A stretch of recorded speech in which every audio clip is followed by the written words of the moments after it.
like we've been playing Tag. literally Literally. not even phone tag, just like Yeah. literal tag, if anything. hmm Um, First I want to ask, how are you? How are you feeling today? I'm good. I'm good. Just um, a new week, trying to start it off right and Mhm. get my mind right for what's coming up later this month. So yeah, I can't complain. Is it anything pertaining to they have the range? Like, is it something? I mean, I do day at the range full time, so Oh, it's always okay. at the range. But uh, yeah, no, BET weekends coming up. Yes, true. I might be doing some things for Essence Fest. Um, so some things kind of up in the air, but yeah, just trying to get ready for the traveling that I will be doing and just getting my mind right, and then implementing some new things, and it's work. Yeah. But it sounds like it's fun work though. You're doing what you love. Yes, Um, to a degree. The music industry is quite the doozy. yeah. For Um, sure. it has been a process, hmm but I'm just very blessed that I get to be the captain of my own ship, and I control most of what happens from my destiny. So that makes things a little bit easier, and definitely allows me to look on the brighter side of things for the most part. That's good. That's actually one of the reasons why I started my podcast because it's like I've been an entertainment journalist for about 7 years now, but Yeah. I've always wanted something of my own. So this Mm, is kind of like my baby that's slowly but surely coming to fruition. So yeah. I can definitely relate to that. I want to talk about your Roots Picnic debut. How was that? Yeah. Uh it I can't was know if that's a it was good giggle or a bad giggle it was a lot. I'll just say yeah, that. Definitely a learning experience. Yeah. experience. I learned a lot. Mhm. This is my first time. I really had no one there to really kind of coach me through it. I kind of had to figure everything out on my own, which I did. So I'm proud of that, and had some friends really help me and step in. So I'm super grateful for that. But yeah, no, it's something that I'm definitely very proud of. There hasn't been really like a singing page like mine that has gotten booked for a festival. So Mhm. in my eyes, it seems like it's something that's quite historic. I And agree. I was able to bring Josh Levi and Gogo Morrow. And they gave main stage performances, like they were on the big stages, and I'm super proud to have them represent They Have the Range for the first time publicly. So yeah, I mean it was a good experience, and everything happened. Like, I had a bigger crowd than I definitely thought was gonna happen. So Mhm. I was excited about that. But yeah, I'm just very super proud of the work. This is our first one, and this is just the beginning, and it's going to catapult us to hopefully doing more festivals. Hopefully, you see They Have the Range set at Coachella. That would be something that we would love. That would be definitely very huge. Yeah. But that's something I would definitely love to see. I'm familiar with They Have the Range as well as a million other people, but I Yes, want to finally. hear, all right? I want to Listen, hear, like, in your own words, like, walk me through the origin story of They Have the Range. it's And I want it's to start with you first, because obviously it starts with you. So, right. who was Branford at that time? Where were you in life? Where were you trying to go? Not to get too deep, but Yeah. just Where was I? I was still living at home. hmm I had a whole other plan for my life at that point. Like, I was trying to do something in like the natural hair space for men, in like the soft care space, but it just didn't end up panning out. But yeah, no, one day I was, sitting in a room with my mom. We were both watching TV. I was on the computer, and I came across this thread about different Black women who have the range and who don't have the range. hmm And I was like, and I literally thought to myself, I was like, that would make an interesting Instagram page, just to feature singers. Yeah. And at first I was gonna call it She Has the Range. But I was like, no, we want to include everybody, so let's Mm-hmm. use they. Went to Canva, created a simple logo, black background that said they have the range. Look at all the handles on Twitter, Instagram, Facebook, all that stuff. And then I made it. And then that was August 2016. I was still with this company currently called Rec Philly in Philadelphia. The mission was to reconstruct the music scene in Philadelphia. Mm-hmm. Was Um, this like a was it like a nonprofit or no, it was a for-profit startup business. oh, okay, got it. And we were at that point we were doing so many events in the city and got to experience South by Southwest and um do some other stuff, at some other festivals. So yeah, I was still kind of doing that, but I had built They Have the Range just kind of like for me. And started posting on Facebook, and it just happened that the videos just went viral and that people Yeah. liked them.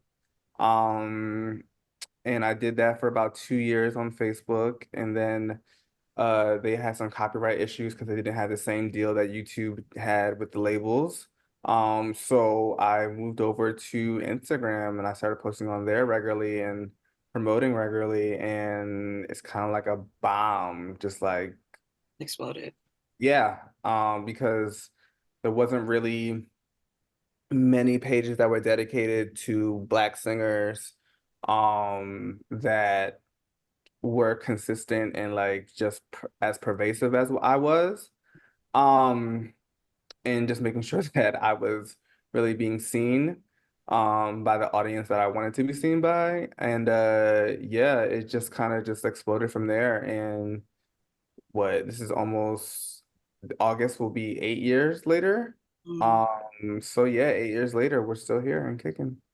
Is this like has music always been like a passion for you? Like, did you study music? Yeah, so I grew up playing the clarinet and piano. Oh, okay, I Um, played the I feel like every black child has played the clarinet at some point. It seems yeah, I like mean, my dad played it, but I actually played it up until ninth grade. But I had to stop in ninth grade because they wouldn't let me do band and chorus. oh, Um, okay.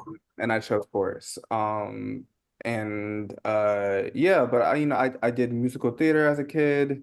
Growing up, there was one point where I was auditioning for schools with it, but then I just kind of realized like, I don't know if this is really what I want to do.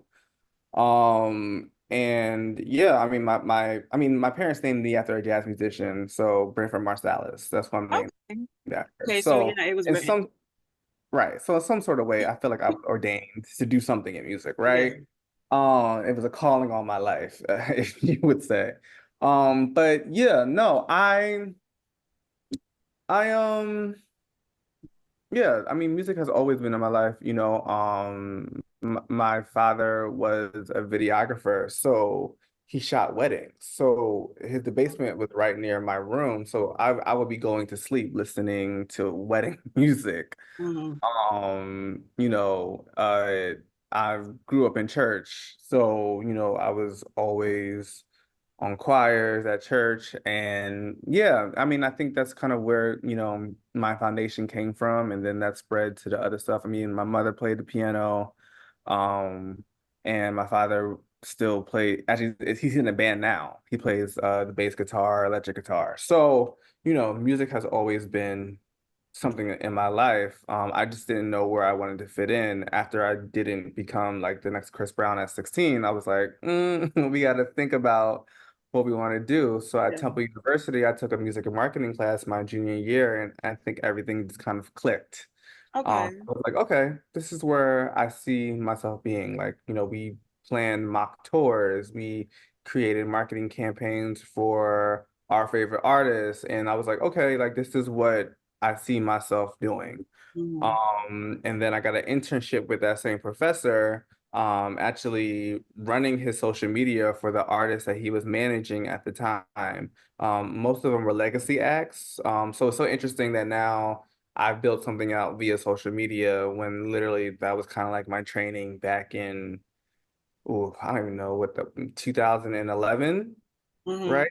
2011, I was a junior in college. So yeah, kind of just doing that. So yeah, music has always been in my life. And honestly, with They Have the Range, it's kind of just what I used to do as a kid, like scouring YouTube and finding things and studying those clips over and over again. So when it came to They Had the Range, I was just posting stuff that I liked and hoping that other people liked it too. And clearly they do. True, yeah. I wanna when you brought up that your dad used to film weddings, that made me think of this tweet that I saw recently. Somebody said that they feel like with this new generation of R&B artists specifically, Mhm. um, we don't have any wedding songs. Yeah. You agree? The only one that I think that makes wedding songs or that could be used for wedding songs, I would say like maybe Alex Isley could makes wedding songs. Maybe How Does It Feel from Victoria Monet could be a wedding song. But I feel like right now, like I wouldn't be surprised if people use Money Long's records Oh yes, of course. Yeah, yeah, yeah. for wedding songs. Yeah. But I mean, I mean that's it's a pretty like niche genre. So yeah, I mean with this new wave of R&B and kind of how it could be a bit vulgar, so no. True. But the ones who write records like a Money Long, a Or Victoria, even like her Alex Isley, she right? has, yeah. Um, those would be the ones that I would see you for wedding songs. Yeah. But I think we have a couple. We don't have a lot. Not like it was growing up. I feel like maybe every album you could find like a song that could be used for a wedding. Because that just means more people need to write songs about love and not toxic love, Yeah. healthy But I love. also think that's just a testament to like our generation. Maybe a lot of us aren't getting to experience like a genuine love, especially with social media. It's so easy for Yeah, things to turn sour because, you yeah, know, what we see online. right. So yeah, that's very interesting. Yeah. Um, so okay, so would you consider yourself like a vocalist or like I you mean, wrote a lot of I can sing, I can read music, I can sight read, like I have okay. the ability. But I think if I do this professionally and other stuff, no, Okay. I would never want to be an artist. Really? From the scrutiny side to it, it's just hard, and there's a lack of resources, really. There Um, is. and trying to just put out a great body of work is difficult. Like it's very stressful. We don't live in a society that is really championing the arts. So it's gonna be difficult. So no, I don't consider myself an artist or a vocalist. Mhm. I don't like no, I am someone that knows how to market the vocalist and Yeah. how to market and create a space for them to be amplified. If anything, I find uh synergy with like a Don Cornelius or Okay. um someone that runs a label in a sense, right? Because or you know, being a hub for new discoveries. So yeah, that's kind of where I see myself at this point with what I do, but Is artist management like something that you would be, no, no, no. too stressful? Yes, artists are a lot to deal with. You got to They deal with are. artists, you got to deal with their families, and you got to deal with their spouses. And I do not want to deal with that. Yeah. I like doing what I do over here because I own everything over here, so I don't have to. Yeah, no. Mm-mm. Mm. The I only know. ego I got to deal with is my ego. Yeah, true. And sometimes my ego is too enough, too much Exactly. sometimes. Exactly. So definitely don't Exactly. need more. Exactly. My Um, ego is just enough. but it was what you just brought up about the lack of resources and especially the lack of funding in the Yeah. arts. Yeah. That kind of reminds me of like what we're going through right now with like education and like Mhm. schools taking out books out of the libraries and you know banning books and stuff like that. Yes. And I do think there's like a stark difference between I believe you're in your 30s, right? Like what are you, Yes. I'm 32. 34, I'm 32? 32. Oh, sorry. Oh, I'm sorry. I just tried to age you. My That's bad. okay. It's okay. But yeah, I feel like I'm 28, so I feel like with our generation, the things that we were privileged enough to experience in even in like public schools with their limited funding. Hmm. It's very different from what the kids get to experience now. And I think kids are not really interested in the arts like we were. Um, Yeah, I would say because like me going to school, they made you do choir in yeah, elementary school. it was like a You requirement. Yeah, didn't have a choice. yeah. You were going to have some sort of music education, whether you like it or not. Mhm. Yeah. And I think that's the issue that we're having is that we're not there. The value of that is not seen as something that is valuable to someone's education anymore. And I don't know why. Because those moments are the moments where even if it clicks for one student, that's important. That's You know, enough. Yeah. and I think we have to get back to that because for me, knowing how to read music, knowing how to play an instrument, it creates discipline. It creates a habit of practice, right? And those are all necessary skills to be a functioning adult. And I think We don't have a once lot of those. once we kind of get that back, I believe, society would be for the better. And, I believe, after World War II, there was just a really, um, the government cared about the arts. They wanted America have a, uh, to have a presence among, what they saw in Europe when it came to the arts and when it came to music and when it came to, um, musicianship, and I think we have to get back to that. Because I always go back to the story that Jill Scott told about when she was younger and the first time she was exposed to opera and how that changed her life. Mhm. How many kids or how many Jill Scotts are we missing because they're not having the ability to be exposed to classical music or to be exposed to opera, Mhm. right? And But I I think mean, sorry, and not I to, and like, not to say that those two genres are like yeah, yeah, the that's it. enemy, Yeah. right? Because church is still a foundational background, but Mhm. I feel like students, specifically Black students, should be exposed to everything because we deserve to know about everything. Mhm. And as we've seen, African Americans, when it comes to American music, are able to infuse everything and create from that. So, for me, that story means a lot because we have to make sure that we're not missing more children like Jill Scott that will Mhm. take a liking to something that they've never been exposed to musically, and outside of the radio and what they see on social media and TikTok. Mhm.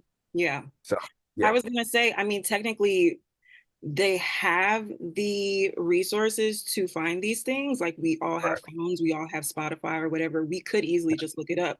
But yeah, it just seems like there's no incentive for right. actually exploring these.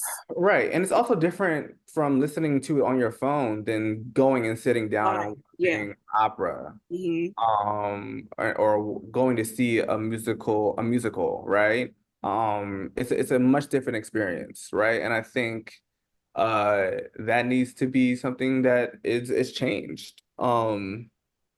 Yeah, I definitely think that needs to be changed because I remember growing up and going to see uh operas and listening to arias and Yeah.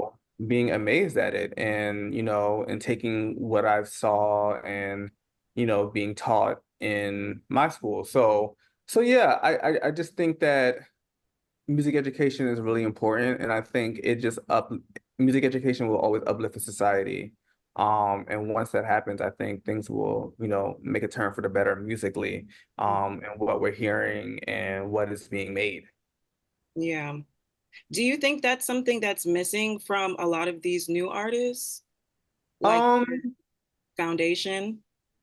I don't know. I can't really speak to that. Yeah. Because it's not just the artists, right? It is the producers. It is the A&Rs, right? Can your Also, A&R read music? Does your A&R have a musical background, right? Because it all comes down to also taste. Mhm. And it's about like what your taste is and what your ability is. And I do think that there are artists that are limited in what they can do. But if there's an artist that's limited, they need other people around them that aren't as limited as well. So I think it's a bigger issue than just the artist. It's about the mixer, it's about the producer, it's about the songwriters, it's about everybody. Yeah. And I think there just needs to be a lift overall. No, definitely. You're only as good as your team or the Right. people who are, helping you. So I Right. definitely agree. I know that so you said you were working for a startup. Yeah. And then I believe you lost your job at the startup. Yes. I was Yes. like, And then it was after you lost that job that you really decided to put like 100% into the. yeah, yeah. So I took I some mean, I time. know that like that jumping the ship can be extremely terrifying. Especially I'm sure most creatives can understand that. Yeah. So like what really helped you navigate that journey? Um, so let's be very clear. When I was let go, it felt like a weight was lifted off my shoulders. Okay. I didn't have to deal with the toxicity that was happening in that organization anymore. Hmm. Pertaining when it came to me, right? That is my story. Um, that was when we were all like 23, 24. So we were very, very young trying to figure this out. So I will give them grace in that aspect, right? And I have to give myself grace as well. Because I was still trying to figure it out, but I just kind of felt myself not becoming myself. Like I wasn't doing anything for me, right? And they had the range came and I felt like finally I was doing something for me. Like this felt like divine. This felt purposeful. I was intentional about something finally for myself than doing everything for somebody else, for them to get the credit and the glory, right? So I remember that meeting and I got off the train and I took the train home and I was like, okay, This all is right. yeah. So what you're gonna do is you're gonna change your entire life now. Hmm. You were doing so much for somebody else. Now it's time to do for you. So I started, meditating, you know, implementing more prayer, doing things by myself, going to the movies by myself, traveling by myself, right? Listening to what I wanted to do, right? And Okay. then I did that for like a month in September 2000 and what, 18. I said, okay, God, all right, you give me this platform. A lot of people seem to like it. Um, let's just go for it. And I went for it and haven't stopped since. Yeah. So it wasn't really a difficult transition. It was just more like I God moved them out the way so he could put me in where I needed to be to do what he already had planned for me. So in that way, it wasn't really a struggle. It was just more like, let's take all this negativity out of your life, Mhm.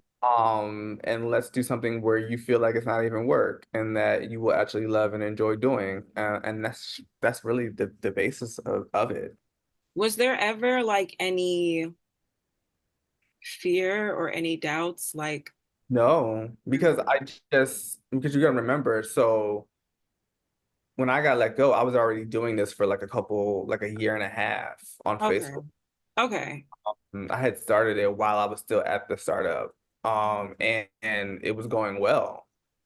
This just it's just I just made an easy transition. That's all it was. Yeah. He just took the other stuff out the way for me to just, be where I needed to be. So yeah, no, there was no fear. Surprisingly.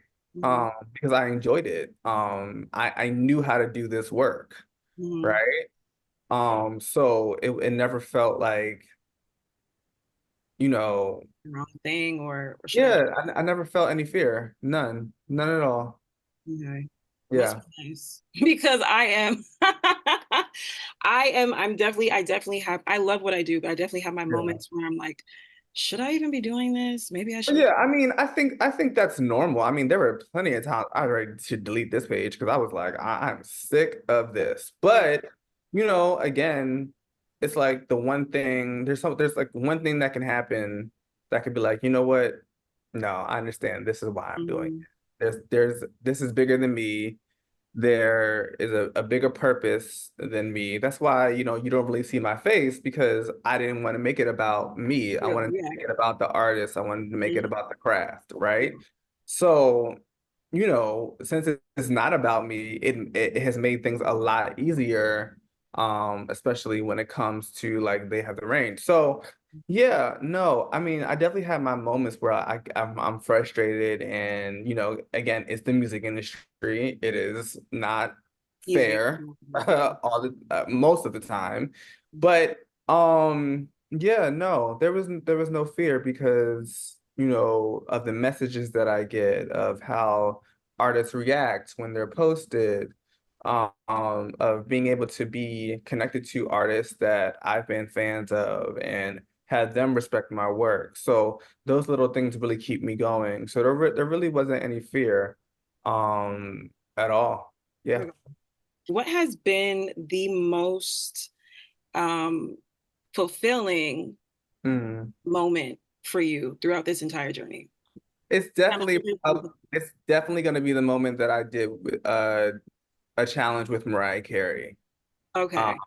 Getting to announce that in a collaborative post was huge for me, right? To see they have the range and Mariah Carey next to one another on Instagram, like post wise, like that was a big moment because like that's a legend. Mhm. That is a legend that has said you have built something where I see the value and let's do something together.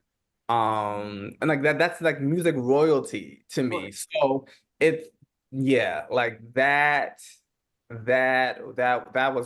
probably like the best moment ever. Mhm. I feel Yeah. like at that moment, that's probably where you're like, okay, yeah, I'm doing the right thing. Like this Oh, is like, yeah, oh, this, for yeah, sure.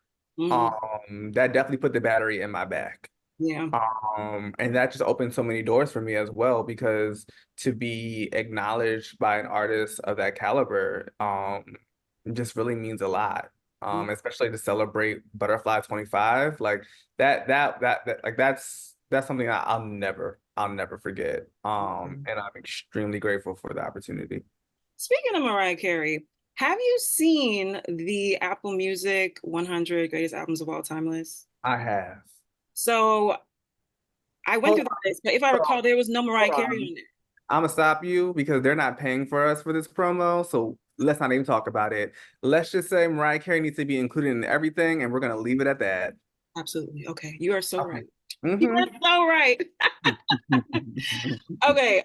So I want to ask you, who are your, I know this will be hard to narrow it down to, but who are your top three vocal goats? Oh. uh, Well, we know Mariah's gonna be in there, right? Maybe? yes. Yes. Okay. Um, can we do top five? Does it have to be Okay, let's do top four? five. We'll do top five. Top five? Okay. It is going to be Mariah, Whitney, Mhm. Stevie Wonder, Luther, and Brandy. Okay. Luther is actually not a name I hear come up often, so that's which very underrated. which is crazy to think It's about crazy. because he's one of the best male singers to ever grace this earth. Absolutely. Yeah. Yeah.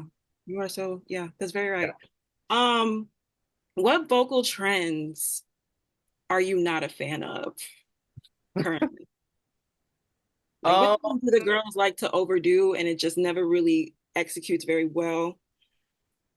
I don't know. I mean, I'm not a fan of the singing in cursive. Oh, So the mumble yeah, singing. Yeah. yeah. I like diction. Hmm. I like to understand what you're singing.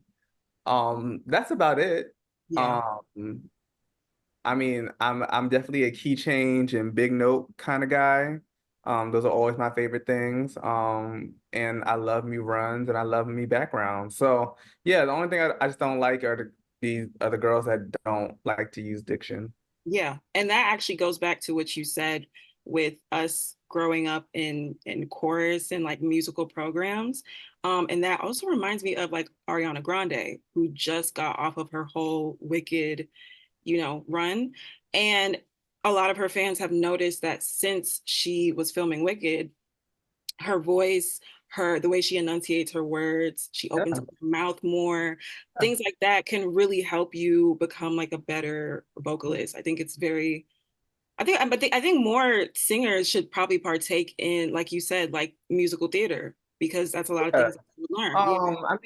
Yeah. I mean, singers should always be getting lessons Yeah. still. And any singer that comes to me, I always say, go to a college, go to a university or something, and find a classical or a musical theater voice coach, right? Because that's where your foundation should be, and Uh-huh. then you can allow yourself to be immersed in that in your own style. Yeah. Um, because a good classical, good musical theater background foundation leads to a long, healthy vocal journey in your life because you just have the technique. Yeah. And no, don't get me wrong, there are definitely people who are born with like who just have it. Yeah. Their voice is just anointed, or like I say, like some people's voices have a melody of their own. But yeah, no, like yeah, I mean, even people like Cynthia Erivo, like still train. Yes. They'll always be wanting to get better. I mean, when we talk about Beyonce, a lot of kids are young.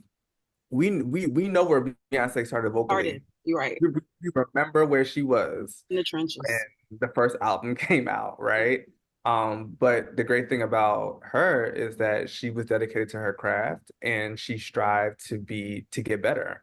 To where her voice now is, and it's wonderful, right? So, yeah, like you should always be dedicated to working on your craft and getting better and developing and maintaining and learning new technique. Yeah. Yeah. So Um, so something that I like to ask all my guests before we exit is, do you have any parting words? Anything that's on your heart, on your mind right now that you want to talk about, that you want to mention, or even something with They Have the Range, maybe that you yeah. What I would suggest in anything that anyone ever does in life is that you have to have a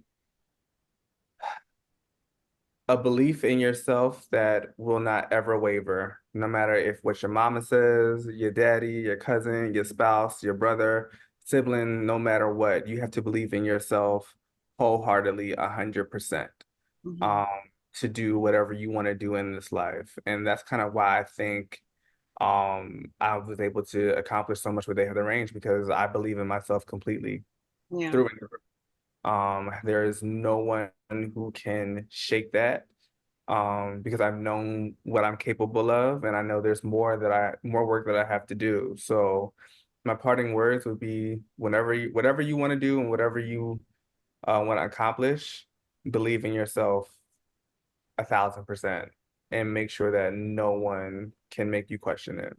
Mhm. Okay, thank you. I love that answer. But this concludes this episode of Let's Switch Gears. Thank you so much, Branford, for your time. I really appreciate it. I know it's been a long time coming with this interview, with everything going on. But I am, if no one has told you lately, I'm super proud of you and I love everything that you're doing. And I look forward to continuing to see you succeed. And you guys can follow Branford. You can follow at They Have the Range on Instagram and all social media platforms, right? They Have the Range. Yep. Or Twitter is Have the Range because I Oh yeah. couldn't. Twitter is Have the Range. Um, and yeah, that's it. Yeah, Thank you. thank you for having me. I appreciate it. It's been Of a great course. conversation. So thank you for your time. Thank you. All right. Have a good All right. one. You too.